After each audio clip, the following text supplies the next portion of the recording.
माता पिता की सेवा। गांव के पनघट पर चार औरतें पानी भरने आईं। पानी भरते भरते वे एक दूसरे से बातें करने लगीं। चारों के एक एक पुत्र थे। बातों बातों में उन्होंने अपने पुत्रों के गुणों का बखान करना प्रारंभ कर दिया। पहली औरत बोली, मेरा पुत्र तो बहुत सुरीली बांसुरी बजाता है।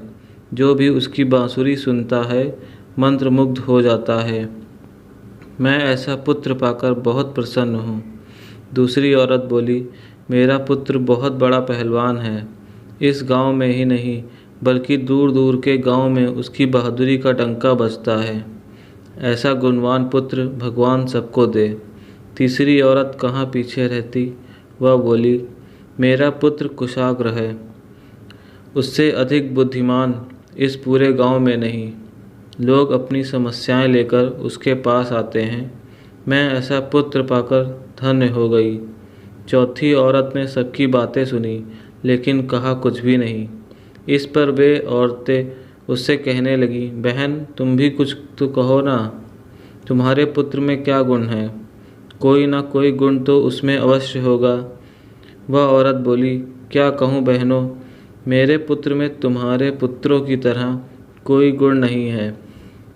उसकी बात सुनकर तीनों औरतों ने गर्व से अपना सिर उठा लिया। कुछ देर में सबने पानी भर लिया और वापस जाने के लिए अपना अपना घड़ा उठाने लगी।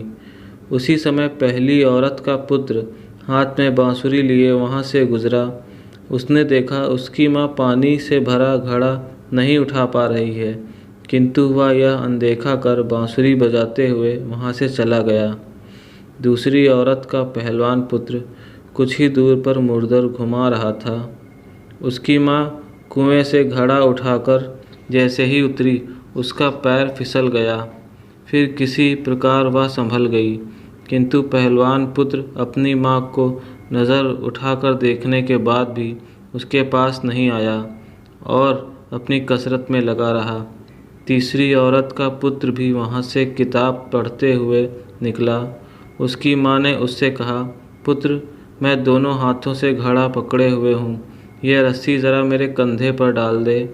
लेकिन वह अपनी माँ की बात अनसुनी कर वहाँ से चला गया। तभी चौथी औरत का पुत्र वहाँ आया। अपनी माँ के सिर पर घड़ा देख वह उसके पास आया और उसके सिर से घड़ा उतारकर अपने सिर पर रखकर चलने लगा।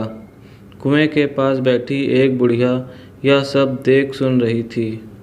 वह बोली, मुझे तो यहाँ बस एक ही गुणवान पुत्र नज़र आ रहा है, वही जो अपने सिर पर घड़ा लिए जा रहा है।